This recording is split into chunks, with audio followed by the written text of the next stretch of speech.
Assalamualaikum warahmatullahi wabarakatuh. Perkenalkan, nama saya Hidayatun Istiqomah dari PSIK 5. Di sini saya akan mempresentasikan asuhan keperawatan anak dengan DAF.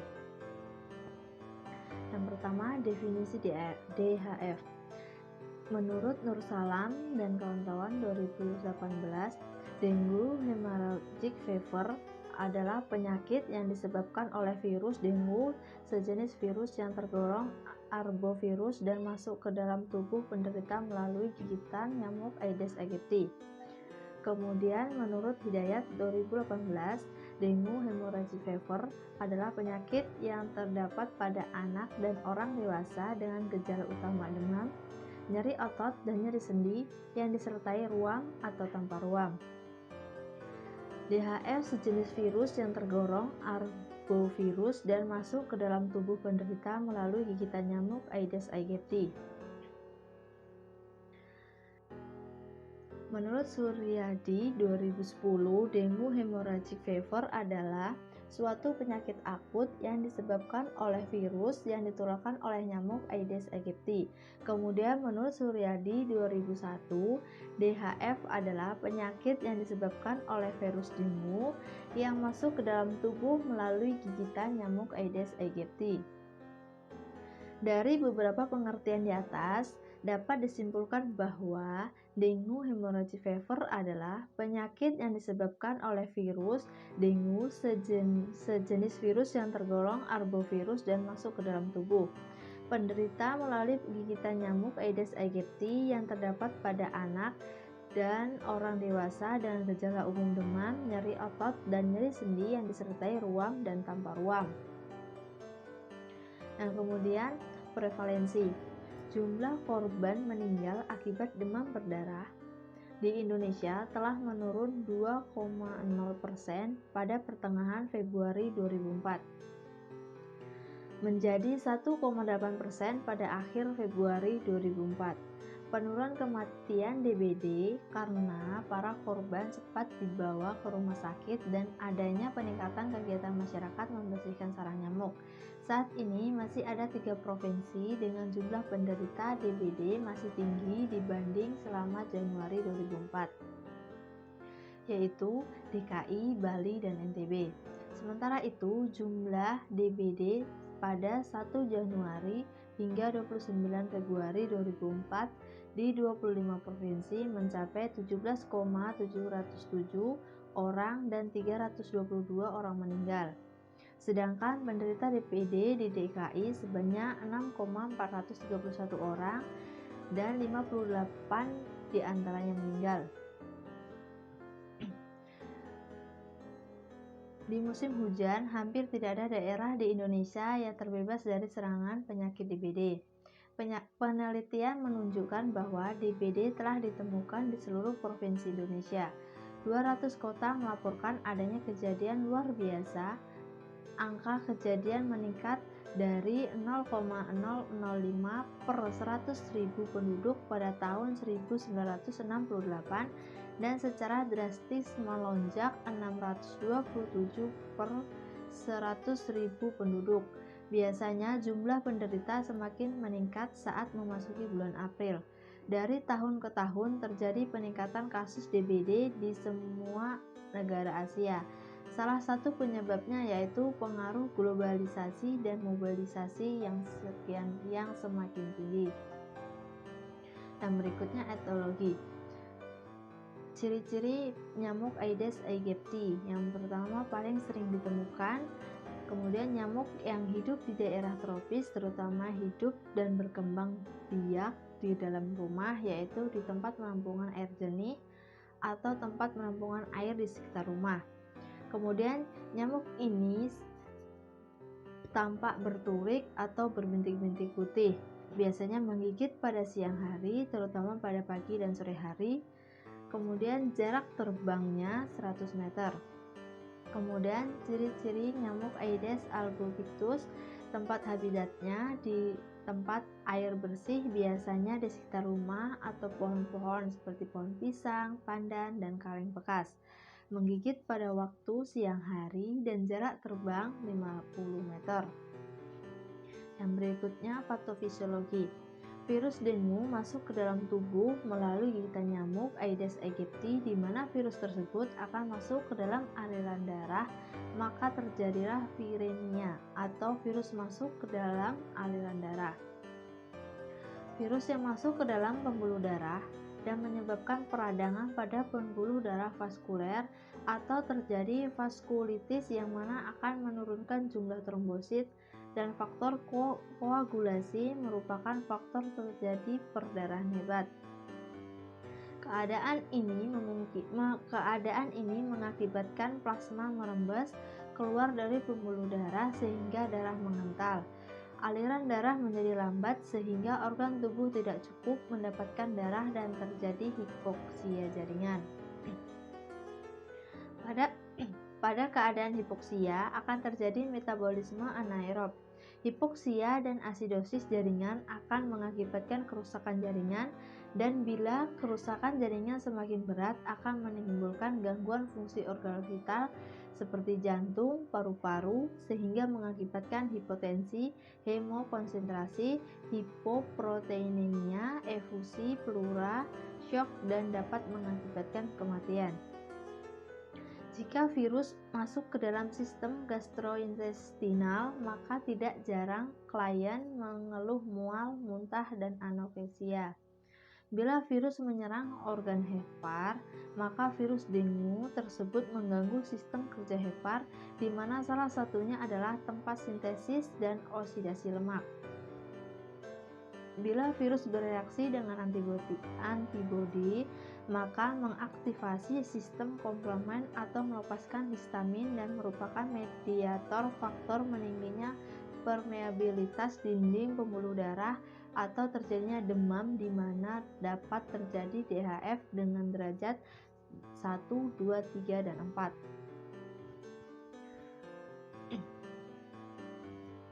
Kemudian manifestasi klinis. Menurut Nur Salam 2008, tanda dan gejala penyakit DHF antara lain demam tinggi selama 5-7 hari, mual dan muntah, tidak ada nafsu makan, diare, konstipasi, kemudian perdarahan, terutama perdarahan pada bawah kulit, pikti, eosinosis, hematoma, kemudian epistaksis, hematemesis, melena, hematuri, kemudian nyeri otot, tulang sendi, abdomen dan ulu hati, sakit kepala, pembengkakan sekitar mata, pembesaran hati, limpa, dan kelenjar getah bening. Kemudian tanda-tanda kejahatan seperti cyanosis, kulit lembab dan dingin, tekanan darah menurun, gelisah, kapilari refill lebih dari 2 detik, dan nadi cepat dan lemah.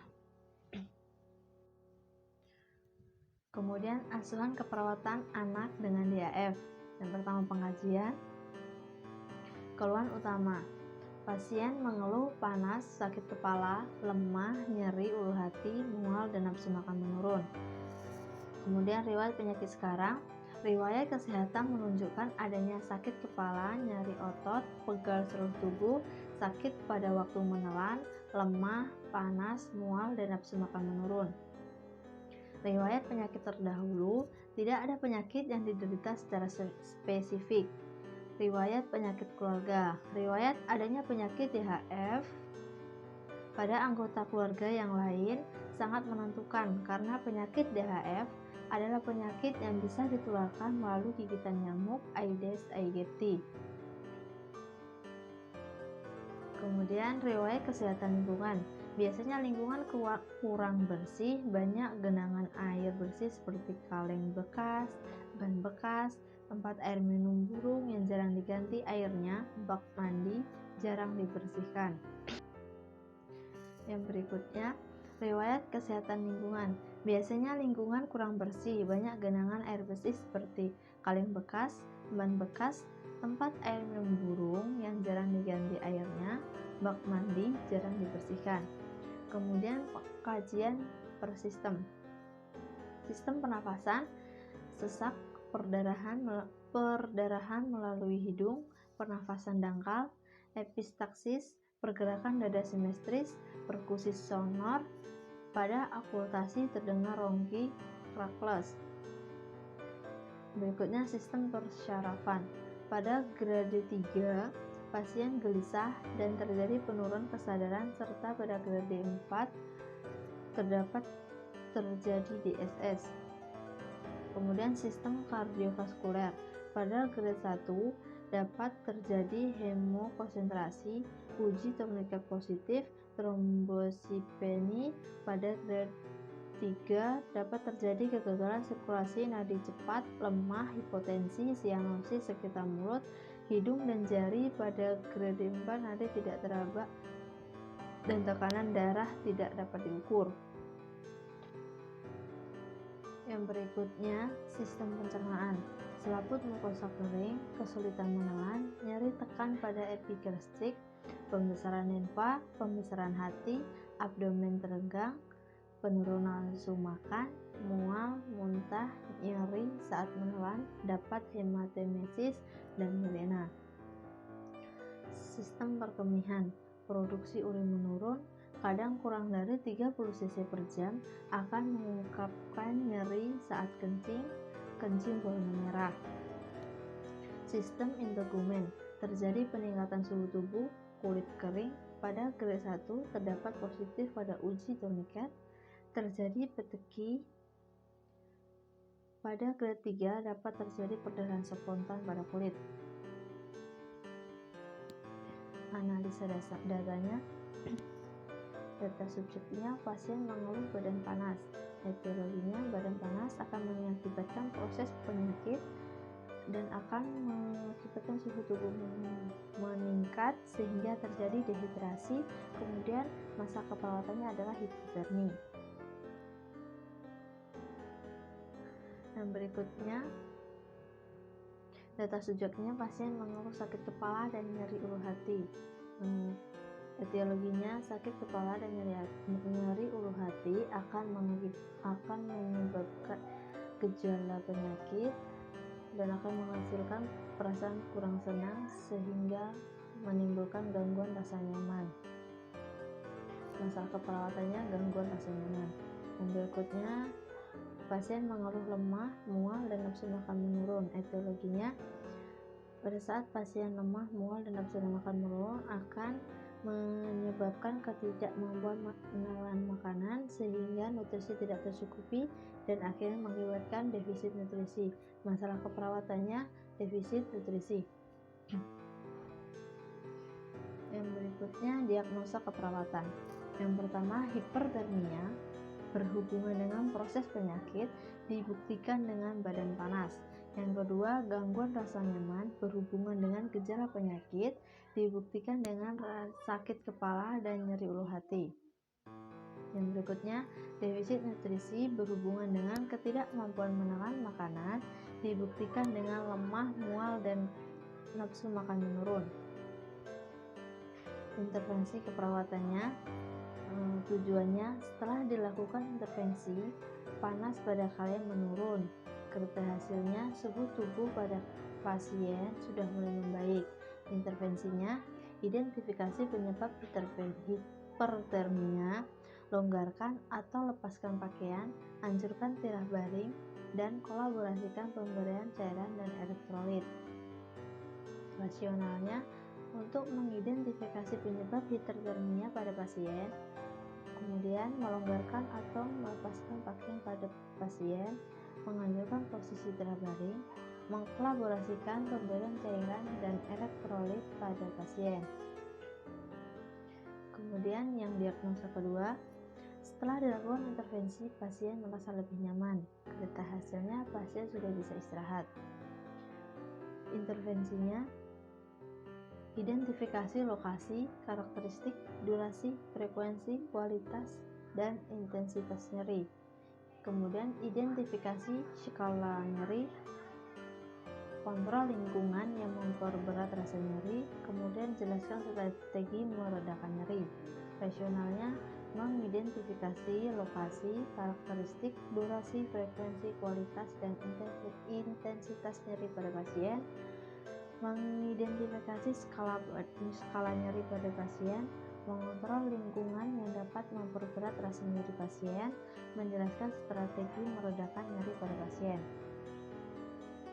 Kemudian yang diagnosa ketiga, setelah dilakukan intervensi kebutuhan nutrisi terpenuhi, kriteria hasilnya status nutrisi pasien meningkat. Intervensinya, identifikasi status nutrisi, kemudian kolaborasi pemberian medikasi sebelum makan.